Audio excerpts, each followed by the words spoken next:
Hello guys, in this video I will explain to you how to go back to Windows 10 after upgrading to Windows 11 without formatting or losing files. First, don't forget to subscribe to my channel and activate the notification bell. To do that, we click on the Windows logo and go to Settings. Then we click on System. Then we look for the Recovery option. Here we will find the Go Back option. Therefore, we will press Go Back. Then I will click on Next. Here it asks if you want to download the latest updates to solve a problem you are facing in Windows 11.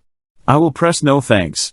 Here's a reminder to connect your laptop to a power source before starting the process of Go Back to Windows 10. Then I will click on Next.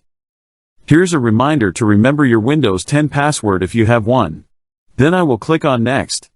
Here I will click on Go Back to Windows 10. The computer will restart until the process is complete.